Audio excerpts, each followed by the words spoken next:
आज हमने डिस्कस करना है जो मेथड्स ऑफ प्रिपरेशन के बाद नेक्स्ट टॉपिक जो आता है उसमें रिएक्टिविटी ऑफ अल्काइल हैलाइड्स।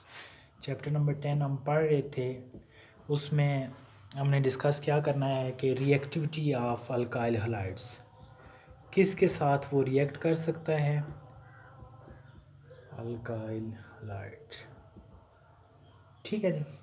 तो इसमें उसने कहा है कि an alkyl halide molecule R X consist of 2 part. आप पढ़ चुके हैं कि अल्काइल हैलाइड में 2 पार्ट होते हैं, इसको हम आर कहते हैं और ये कौन सा ग्रुप है, एक्स, आर एक्स जो है विद।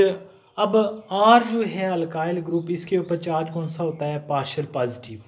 कौन सा चार्ज होता है, पार्शियल पॉजिटिव चार्ज है, और इसके ऊपर कौन सी चीज़ है, पार्शियल नेगेटिव। ये जी जो जाहिर करता है ये पार्शियल को जाहिर करता है, ठीक है। चार्ज और carbon atom attach to halogen and halogen atom with partial negative charge. तो 2 मेन फैक्टर हैं जो रिएक्टिविटी ऑफ अल्काइल हैलाइड्स के बारे में बताएंगे। क्या है, एक जो फैक्टर है वो कौन सी चीज़ है, बॉन्ड एनर्जी, और दूसरा फैक्टर जो है वो कौन सी चीज़ है, बॉन्ड पोलैरिटी। सबसे पहला ये पहला बॉन्ड फैक्टर जो है वो कौन से है, CX, क्योंकि ये अल्काइल जो है, सपोज ये है Cl, ये हाइड्रोजन, ये हाइड्रोजन, ये कार्बन, ये हाइड्रोजन, ये हाइड्रोजन, ये हाइड्रोजन। तो ये अल्काइल ग्रुप है CH3 CH2, इसके ऊपर पार्शियल पॉजिटिव, इसके ऊपर पार्शियल नेगेटिव। एक्स आपको पता है हैलाइड को किससे ज़ाहिर किया जाता है, एक्स से, और इसको हम किससे ज़ाहिर करते हैं, आर। तो उसने कहा है कि एक जो फैक्टर है वो कौन सी चीज़ है, CX की जो बॉन्ड एनर्जी है, किसके ऊपर डिपेंड करता है, बॉन्ड एनर्जी ऑफ CX। और जो दूसरा फैक्टर है वो किसको जाहिर करता है, CX में जो है वो बॉन्ड पोलैरिटी। 2 फैक्टर बताए उसने, एक जो है वो कौन सी चीज़ है, बॉन्ड एनर्जी, और दूसरा कौन सा है, बॉन्ड पोलैरिटी, ठीक है। अब हम सबसे पहले किसको देखते हैं, बॉन्ड एनर्जी को। अब बॉन्ड एनर्जी में ये है कि ये जितनी एनर्जी रिक्वायर्ड होगी या रिलीज़ होगी, ज़्यादा होगी एनर्जी रिलीज़, तो इसका मतलब है इतना ही बॉन्ड स्ट्रॉन्गर है। कम अमाउंट ऑफ एनर्जी रिलीज़ होगी तो इसका मतलब ये है कि ये बॉन्ड कमज़ोर बॉन्ड है। तो जब हम रिएक्शन करते हैं तो अकॉर्डिंग टू बॉन्ड एनर्जी आपने ये देखना है कि ये जो आपके पास एक्स है वो आपने पढ़ा है, फ्लोरीन, क्लोरीन, ब्रोमीन, आयोडीन हो सकते हैं। तो CF एक हो जाएगा, CCl, CBr और C आयोडाइड। ये जो है वो 4 बॉन्ड है, एक्स जो है वो 4 तरह के होते हैं, ठीक है।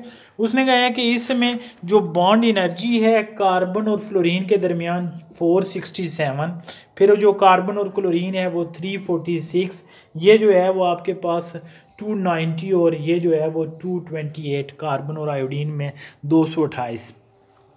अब बॉन्ड एनर्जी के हिसाब से अगर आप देखें तो सबसे स्ट्रॉन्ग बॉन्ड कार्बन और फ्लोरीन का बॉन्ड है।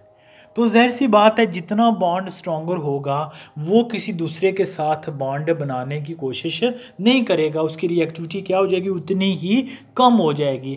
तो अकॉर्डिंग टू बॉन्ड एनर्जी आपके पास कार्बन और फ्लोरीन का बॉन्ड सबसे स्टेबल, फिर उससे बाद ये स्टेबल, उससे कम ये, और सबसे लीस्ट जो रिएक्टिव है, सॉरी स्टेबल है, वो कार्बन आयोडीन है। जब ये सबसे कम स्टेबल है तो इसका मतलब है ये आसानी के साथ रिएक्ट कर सकता है। तो reactivity according to bond energy हमारे पास आर्डर जो आता है कि कार्बन और आयोडीन सबसे ज़्यादा रिएक्टिव, फिर ये उससे ज़्यादा कम रिएक्टिव, फिर ये उससे भी कम, और ये सबसे कम, क्योंकि ये सबसे ज़्यादा स्टेबल है। तो आप लिखेंगे RI is less than, sorry greater than, ये किससे ज़्यादा है, RBr। ये आर मीन यहाँ जो कार्बन कंपाउंड है अल्काइल है, यू नो दैट। फिर ये किससे होगा, फिर RCl, और ये किससे ज़्यादा होगा, RF से। तो इसका मतलब ये हुआ कि बॉन्ड पोलैरिटी के हिसाब से अल्काइल आयोडाइड जो है वो most reactive and alkyl fluoride is a least reactive because it is a most stable. तो it's mean stability and reactivity are inversely proportional to each other. जितना ज़्यादा स्टेबल होगा इतना ही उसकी रिएक्टिविटी कम हो जाएगी, ठीक है। तो ये पहला फैक्टर जो है उसके हिसाब से हम ये कहते हैं कि alkyl iodide is a most reactive and alkyl fluoride is a least reactive. फिर दूसरा फैक्टर जो है वो कौन सी चीज़ है, दूसरा फैक्टर आपने पढ़ा वो बॉन्ड पोलैरिटी है। बॉन्ड पोलैरिटी किसके दरमियान, कार्बन और हैलोजन के दरमियान, कार्बन और हैलोजन के दरमियान। अब ये याद रखोगे कि जितनी पोलैरिटी ज़्यादा होगी इतनी ही रिएक्टिविटी ज़्यादा होगी।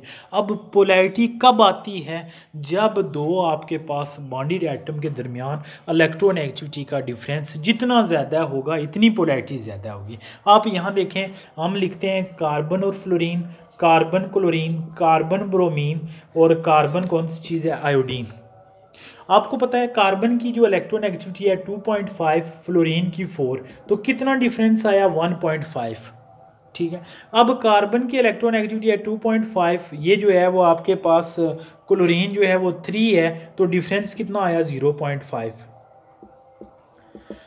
ये 2.5 है, ये आपके पास 2.8 है, तो डिफरेंस कितना आया 0.3। ये 2.5 है, ये भी 2.5 है, तो डिफरेंस कितना आया 0.00।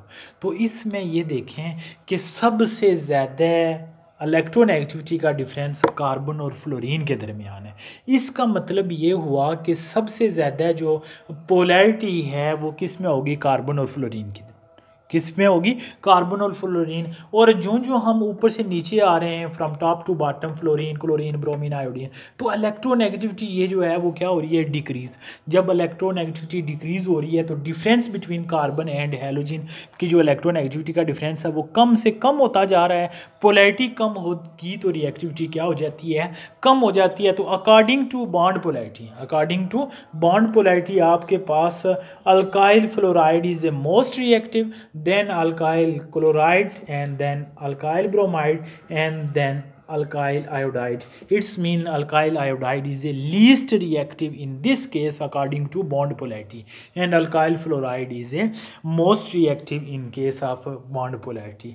अब आप इन दोनों को कंपेयर करेंगे, किसको, बॉन्ड एनर्जी को भी कंपेयर करना है और बॉन्ड पोलैरिटी को भी कंपेयर करना है। तो जब हम दोनों को कंपेयर करेंगे तो एक फैक्टर ये कह रहा है कि alkyl iodide is a most reactive, first one ये बॉन्ड एनर्जी वाला, और अल्काइल फ्लोराइड जो है बॉन्ड पोलैरिटी में alkyl fluoride is a most reactive. तो फिर हम किसके ऊपर डिपेंड करेंगे, तो bond energy is a prime factor या major factor of reactivity of alkyl iodide, sorry alkyl halide. और इसमें अगर हम बॉन्ड एनर्जी को जहन में रख लें तो फिर हम ये कहते हैं कि alkyl iodide is a most reactive, and then alkyl bromide, and that one is a more reactive than alkyl chloride, and that one is higher than alkyl fluoride.